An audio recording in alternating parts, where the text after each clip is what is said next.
마태복음 8장, 9장 10개의 표적들이 있다, 그렇게 말씀을 드렸습니다. 오늘 본문에 나오는 베드로의 장모의 치유 세 번째입니다. 이 열병이라는 것은 우리말로 쉽게 표현하면 좀 심한 감기, 몸살 이렇게 표현할 수 있을 것 같습니다. 랍비의 전통에 따르면 이 열병을 고칠 때에도 손으로 만지는 것은 꺼려했다, 그렇게 문헌에 이야기한다고 합니다.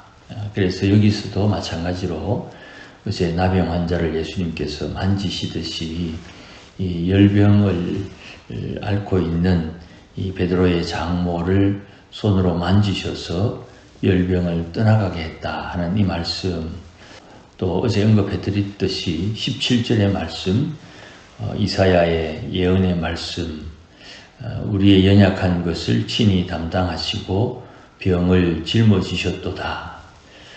육체의 약함, 육체의 저주를 예수님께서 가져가시고 우리에게 회복과 치유를 주셨다, 구원을 주셨다 하는 내용이 일맥상통하게 이어집니다.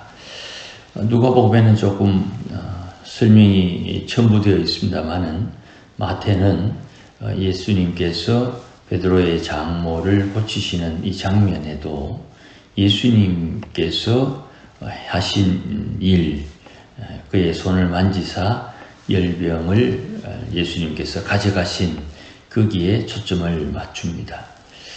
이렇게 되니까 16절, 17절 말씀에 저물매, 8장 1절에는 예수님께서 산에서 저물 때까지 하루 종일 예수님께서 치유 사역하신 것을 언급합니다. 그래서 사람들이 베드로의 장모가 있는 집으로 많은 사람을 데리고 옵니다. 여기가 가버나움이지요. 귀신 들린 자를 데리고 옵니다. 그때 예수님께서 귀신을 쫓아내시죠. 여기에 귀신 들린 자들이 예수님께 오고 예수님은 귀신을 쫓아내시는데 말씀으로 귀신을 쫓아내고 말씀으로 병든 자를 고쳤다. 여기에 말씀이라는 게 예수님께서 귀신아 나가라 하는 요 말이냐, 아니면 하나님의 말씀이냐. 하나님의 말씀이라는 것은 산상수훈에서 예수님이 언급하셨던 그런 말씀이냐, 이렇게 우리가 조금 내용을 구별해 볼 필요가 있습니다. 왜냐하면 하나님의 말씀이 선포되면 귀신이 떠나가는 것이 정상이기 때문입니다. 그러니까 약을 먹으면 병에서 나음을 입지요. 약으로 병을 고쳤다. 약으로 병을 고쳤다. 말씀으로 병든 자를 고치셨다. 이게 같은 표현인 거죠. 마찬가지로 귀신을 쫓아냈는데 말씀으로, 약으로 병을 고쳤다, 말씀으로 귀신을 쫓아내었다, 말씀으로 병든 자를 고치셨다 할 때의 요 말씀, 이것이 우리가 좀 관심 있게 봐야 되는 것입니다.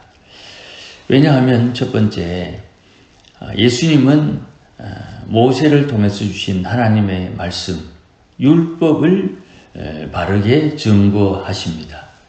두 번째, 예수님 자체가 하나님이시니까 예수님께서 하시는 전하는 말씀이 권세가 있어 귀신이 떠나가고 병든 자들이 고침을 받는다.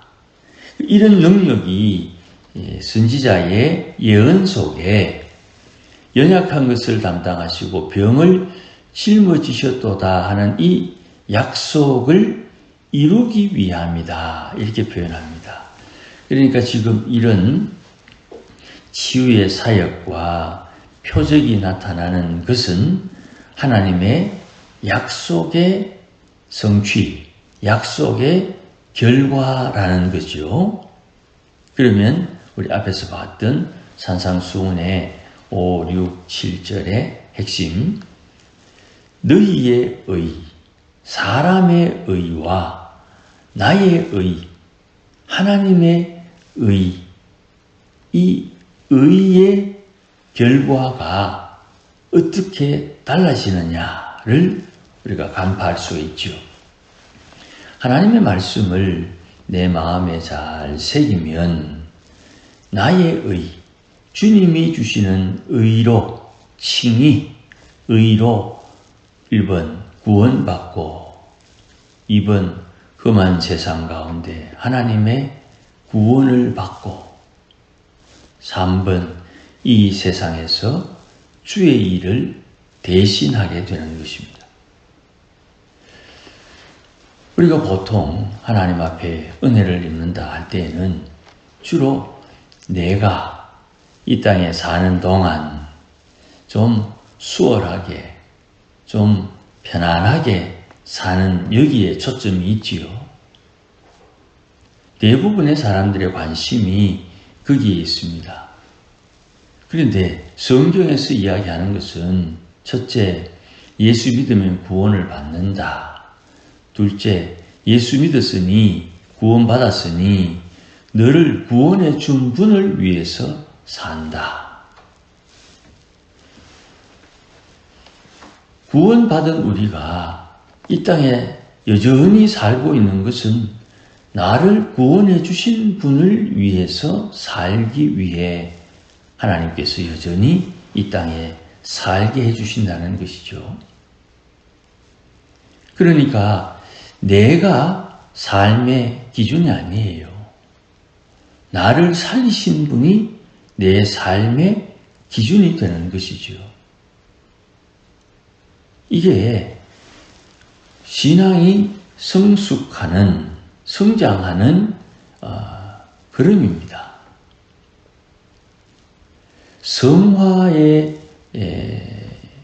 성화를 요청하는 근본적인 이유가 되는 것입니다.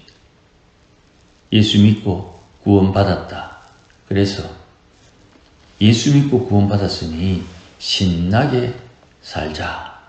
그죠? 신나게 살자. 누구를 위해서? 주를 위해서. 그런데 대부분 나를 위해서 신나게 살자. 주를 위해서 신나게 살자. 내가 감당할 만큼만 감당하면서 주를 위해서 신나게 살자.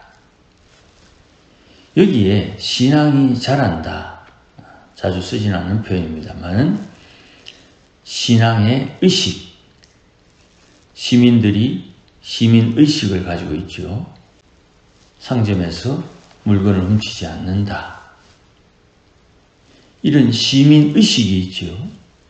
신앙의식, 신앙을 가지고 있으니 자기의 행동거지, 판단, 선택, 그 기준이 있다 이 말입니다. 신앙에 기초한 행동거지.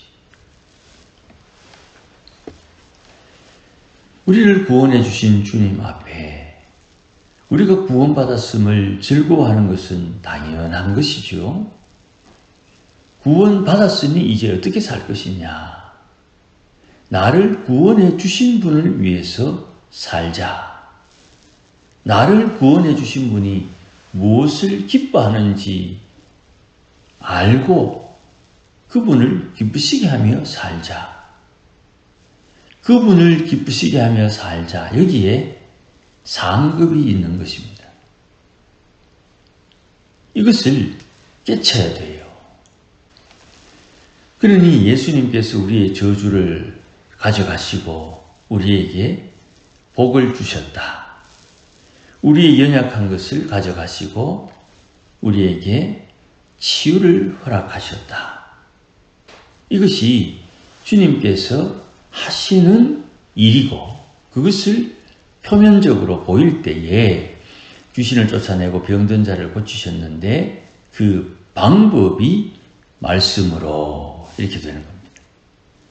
그러니까 우리가 신앙생활 하는 데 있어서 신앙이 자란다는 측면에서 볼 때에는 말씀을 배우고 깨달아야 되는 것이고, 그 말씀의 깨달음은 지식의 깨달음이기도 하지만 그 말씀의 깨달음은 성령의 인도하심에 기초하는 거예요.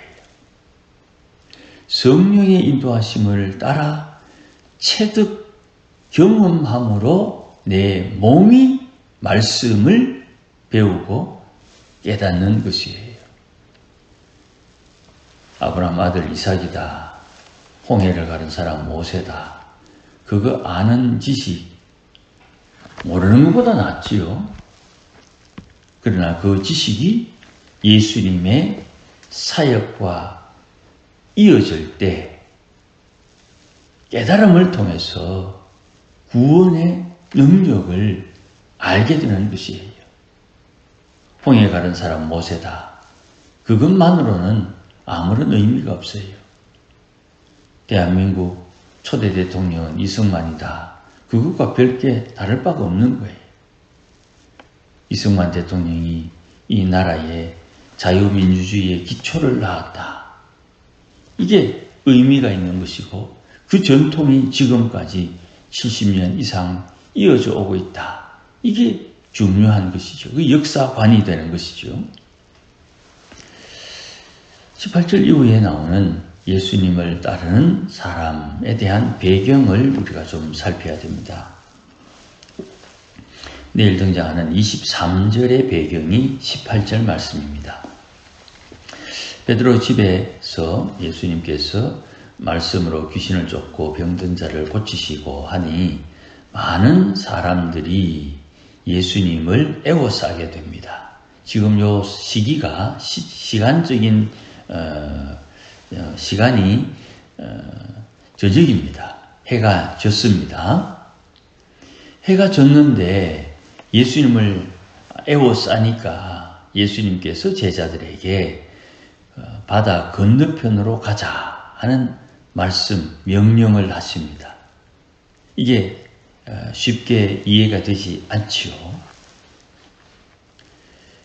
예수님께서 바다 건너편으로 가자, 사람이 너무 애워싼다, 이렇게 말하는 요 18절 말씀이 바로 23절과 이어지는데 그 사이에 두 개의 에피소드가 있습니다. 하나는 서기관이 예수님 갑자기 가자 그러는데 어디로 가시는지는 몰라도 나는 예수님 따라가겠습니다 하는 그런 표현을 19절에 한 사람이 하고, 또 21절에는 예수님께서 갑자기 가자 하니까 어디로 가시는지는 잘 모르는데 이 제자가 아버지가 돌아가실 것 같은데 아버지를 장사하는 것을 허락해달라, 그렇게 예수님에게 요청을 합니다. 자, 19절은 예고치 않은 일을 당해도 예수님을 따르겠다 하는 사람. 21절, 예수님 가자 하시기 전에 내가 할 일이 있는데 내 할 일 하고 난 뒤에 예수님 가자는 대로 가면 안 되겠습니까 하는 그런 표현이에요. 이 두 가지가 다 우리 인생 속에 다 드러나는 일이지요. 주의 말씀이 선포될 때 그 말씀에 덮어놓고 주님 따르겠습니다 하는 사람. 19절, 주님 말씀 선포할 때 주님 내가 지금 요것만큼은 꼭 하고 가야 되겠습니다 하는 그런 상황. 21절 말씀입니다. 19절 말씀을 좀 살피면 이렇습니다.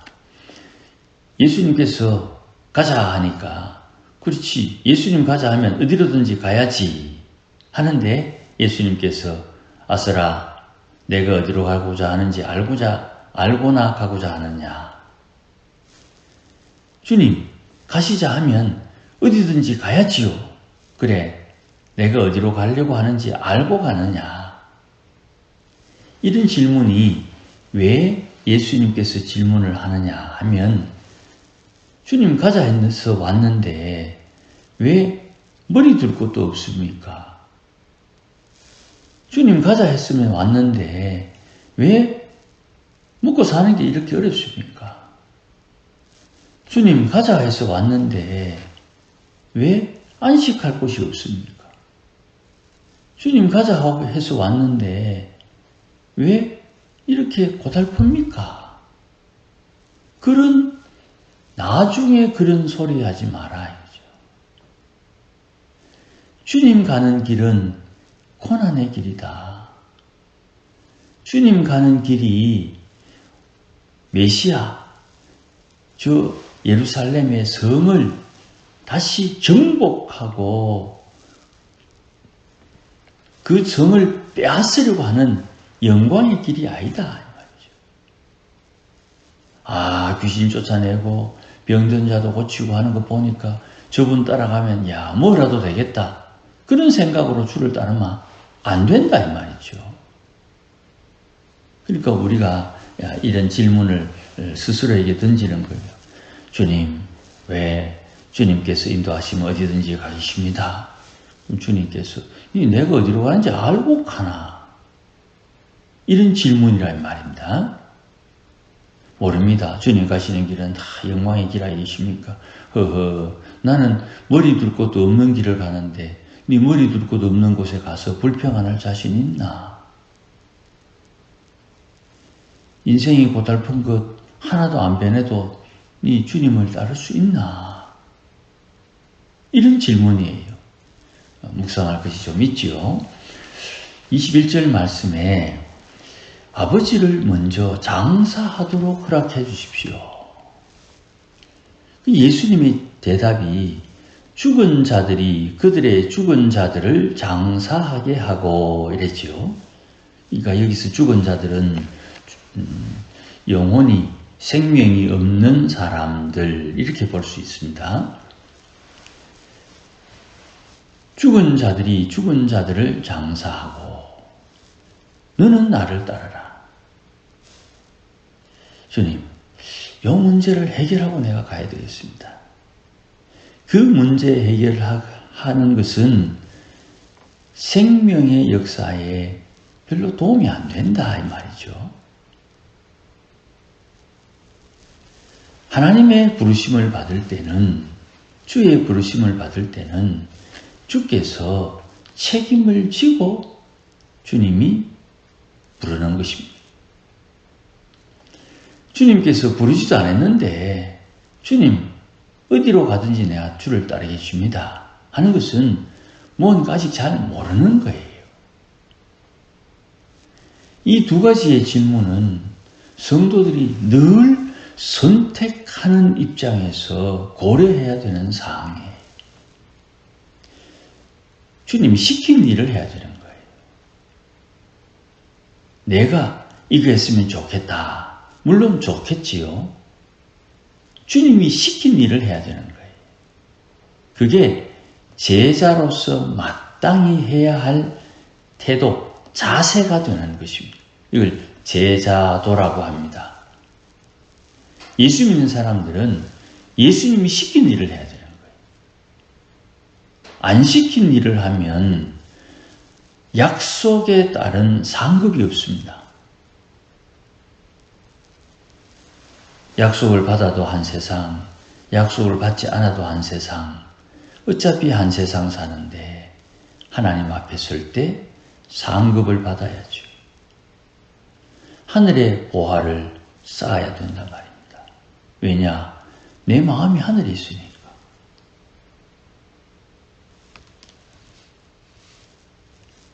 그러니 제자들은 마땅히 주인 되신 분의 원하는 것을 행할 수 있어야 되는 것이고, 눈치를 본다면 나를 부리는 분이 지금 이 순간 무엇을 원하시는지 깨달을 수 있는 눈치, 이게 필요한 거죠.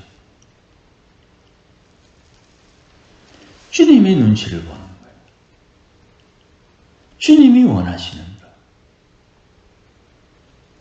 지금 안 했으면 좋겠다. 그런 마음이 들 수 있죠. 그런데 주님이 원하는 것을 하는 게 주를 기쁘시게 하는 거예요. 이거는 우리가 많이 기도하고 많이 고민하면서 주님께 물어야 됩니다. 주님 원하는 게 뭡니까? 예수를 제대로 믿는 거죠. 옛사람의 악한 성품을 내 마음에서 제거하고 빼내고 파괴하고 파멸하고 새 사람의 새 성품을 심고 건축하고 건설하는 것. 그렇게 성화의 길을 가는 거예요. 우리의 성품이, 마음이, 우리의 성품이 변화되는 것. 어떻게 변화됩니까?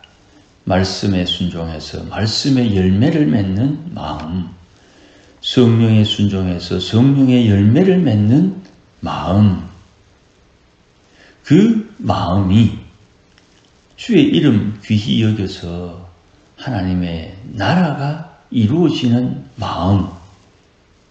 마음이 왜 중요합니까? 마음 먹어야 행동하니까. 행동의 근본은 마음이 있으니까. 그 마음이 주님께서 다스리고자 하는 곳이에요. 그 마음에 주님께서 임재하는 것입니다. 그러므로 오늘도 이 두 가지 주님이 원하는 것을 하기 전에 내가 원하는 것을 하려고 하면 주께서 21절 22절 말씀으로 권면하시고 주님이 원하지 않는데 내가 주님에게 먼저 나설 때 주님께서 네 알고 하나 19절 20절 말씀 이 말씀을 통해서 우리는 주님이 시키는 일을 해야 된다. 성령의 인도함을 따라야 된다. 여기에 우리의 마음이 쏠려야 되는 것입니다. 아무쪼록 오늘도 하나님 앞에 예배함으로 하나님의 기뻐하는 뜻을 깨닫고 하나님을 기쁘시게 하는 우리 모두가 되시기를 주의 이름으로 축복합니다. 기도하십시다. 하나님 아버지 감사합니다. 부족하고 연약한 우리들이지만 주님께서 우리를 살리신 것, 살리신 이후에 우리에게 요구하시는 것이 무엇인지를 잘 깨달을 수 있도록 은혜를 주옵소서. 하나님의 성령의 인도함을 따르게 하시고 주의 말씀에 풍성한 은혜를 누리며 사는 우리 모두가 되게 하소서. 누구나 다 주 앞에 설 때에 그날에 하나님께서 상급 주실 것을 기대하며 사는 믿음의 권속들 되게 하옵소서. 예수님의 이름으로 기도하옵나이다. 아멘.